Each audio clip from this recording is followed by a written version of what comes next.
रहीम इय्याका नअबुदु व इय्याका नस्तईन। मेरे पाकिस्तानियों, मैं अभी आपको आपके सामने रखता हूं कि वो कौमें जिधर कानून की हुक्मरानी होती है, रूल ऑफ लॉ होता है, जिधर इंसाफ होता है, वो क्यों ज्यादा खुशहाल होती हैं, और वो कौमें जिधर जंगल का कानून होता है, जिधर ताकत की हुक्मरानी होती है, वो क्यों पीछे रह जाती हैं। मैं सिर्फ आपको मिसाल देना चाहता हूं, डेनमार्क और पाकिस्तान। डेनमार्क इस वक्त वो मुल्क है जो 140 मुल्कों के अंदर जिधर रूल ऑफ लॉ इंडेक्स के अंदर डेनमार्क नंबर 1 है। पाकिस्तान 129 पे है। 140 मुल्क में पाकिस्तान का नंबर रूल ऑफ लॉ पे 129 है और डेनमार्क का 1 नंबर पे सबसे आगे। करप्शन इंडेक्स कि जिधर जिधर रूल ऑफ लॉ है वहां सबसे कम करप्शन है, जिसमें फिर डेनमार्क 180 मुल्कों में नंबर 1 है। यानी सबसे कम करप्शन 180 मुल्कों में डेनमार्क में है, क्योंकि वहां इंसाफ है।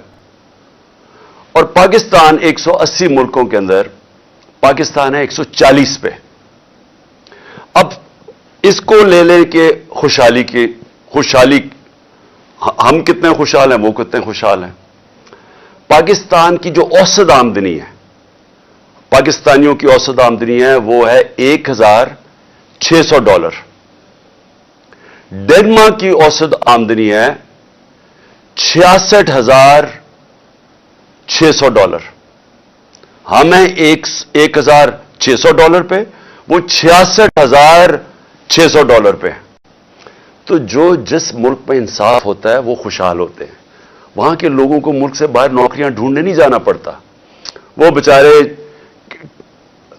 किश्तियों के अंदर दरिया क्रॉस करते हुए मरते नहीं हैं, यूरोप जाते हुए या खुशहाल मुल्कों में जाते हुए, अगर वो अपने मुल्क में कानून की हुक्मरानी ले।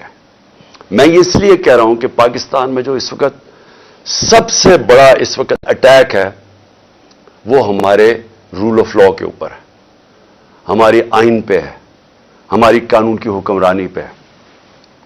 अब मैं आपको शुरू से बताता हूं कि मैंने जब अपनी गवर्नमेंट्स गिराई, अपनी डिसॉल्व की गवर्नमेंट्स पंजाब के अंदर और पख्तूनख्वा के अंदर, तो हमने क्यों डिसॉल्व की। हमने बड़े बड़े वकीलों को सबको बिठाया, नामवर वकीलों को बिठाया, और हमने उनसे पूछा कि कोई गुंजाइश तो नहीं है, क्योंकि हमारे ख्याल में आइन कहता है कि 90 दिन में इलेक्शन होंगे। जिस वक्त आप डिसॉल्व करते हैं उसके 90 दिन के बाद इलेक्शन हो जाएंगे।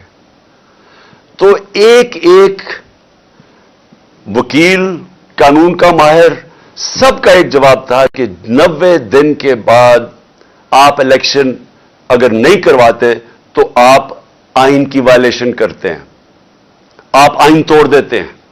सबकी ये थी। हमने अपनी गवर्नमेंट डिसॉल्व कर दी।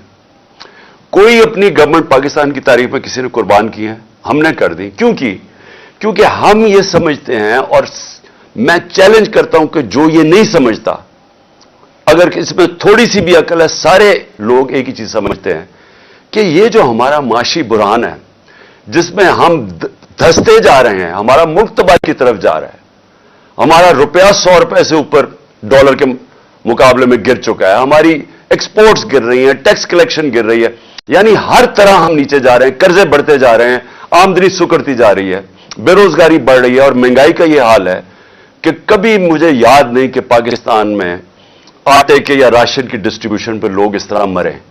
जो हम सीन्स देख रहे हैं, ये कभी ऐसे नहीं हुआ, क्योंकि पाकिस्तान की तारीख में सबसे ज्यादा महंगाई है, यानी माशत नीचे चली गई है। इसको ठीक करने के लिए जब तक इलेक्शन से पॉलिटिकल स्टेबिलिटी नहीं आती, यह माशत उठने नहीं लगी, ये गिरने लगी है। तो हमने अपने मुल्क का सोचते हुए हमने अपनी गवर्नमेंट्स डिसॉल्व कर दी। पता था कि 90 दिन में इलेक्शन होगा। अब जी ये जो तमाशा हो रहा है पाकिस्तान में, और मैं अब आता हूं, ये जो पीडीएम की पार्टीज ने जो आज एक बयानिया निकाला है कि जनाब अगर सुप्रीम कोर्ट के बेंच ने फैसला किया तो हम मानेंगे नहीं। यानी मुल्क की सबसे बड़ी जो अदालत है, जो फैसला करती है, यानी हर चीज का जब आप اب جدھر بھی اپیل جاتی ہے وہ آخر میں سپریم کورٹ کے پاس جاتی ہے. تو جب سپریم کورٹ کا فیصلہ آپ نہیں مانیں گے تو میں سوال یہ پوچھتا ہوں کہ اس کا مطلب کیا ہے کہ جب آپ کو فیصلہ سوٹ کرے گا تو وہ ٹھیک ہے، لیکن اگر آپ کو خطرہ کیا فیصلہ آپ کے مفادات کے خلاف جا رہا ہے اور ادھر آپ سب کو خوف ہوا ہے کہ الیکشن آئے تو آپ سب کی سیاسی موت نظر آ رہی ہے، تو اس لیے جو بھی کسی طرح کریں بشک آئین 90 دن کی ڈیٹ دے، لیکن کیونکہ آپ کو ڈر لگا ہوا ہے کہ پنجاب اور سندھ میں آپ بری طرح ہارنے لگے ہیں، تو آپ آج یہ کہہ رہے ہیں کہ جناب ہم تسلیم ہی نہیں کریں گے اگر سپریم کورٹ نے کہہ دیا الیکشن ہوگا. بھئی سپریم کورٹ کا تو کام ہے آئین کی انٹرپریٹیشن کرنا. سپریم کورٹ وہ رکھوالی وہ ادارہ ہے جو آئین کی پروٹیکشن دیتا ہے، جو آئین کی ایکسپلینیشن دیتا ہے، جس کے پاس جب جاتے ہیں اگر ہم نے سمجھنا ہو کہ آئین کی کیا انٹرپریٹیشن ہے تو سپریم کورٹ کے پاس جاتے ہیں. یہ لوگ اکٹھے ہو کے خوف زدہ ہو کے الیکشن سے، اور الیکشن میں خوف آ رہا کہ کہیں ہمارے ساتھ جو ہونے والی ہے اور جو قوم فیصلہ کر بیٹھی ہے اس کے ڈر سے آج آپ کہہ رہے ہیں کہ ہم سپریم کورٹ کے فیصلے کو تسلیم نہیں کریں گے. آپ اس کے ایک قدم آگے چلے جائیں. اس کا مطلب کہ جب فیصلہ آپ کو سوٹ کرے گا تو وہ ٹھیک ہے، جب یہی ججز صاحبان نے ہمارے خلاف فیصلہ دیا، جب میں نے اپنی اسمبلی ڈیزالو کی اور الیکشنز کروائے، یعنی میرا جرم کیا تھا؟ میں نے کہا پبلک کو فیصلہ کرنے دو، بجائے آکشن ہو سندھ ہاؤس میں 20-20 کروڑ میں لوگ اپنے ضمیر بیچیں اور اس طرح گورنمنٹ کرائیں، پبلک سے پوچھ لیں پبلک کس کو چاہتی ہے، الیکشنز کروا لیں. تو میں نے الیکشنز اناؤنس کیے کہ جمہوریت کے اندر بیسٹ طریقہ یہ ہے کہ عوام فیصلہ کرے کہ کون چاہتے ہیں وہ اوپر بیٹھنے کے لیے.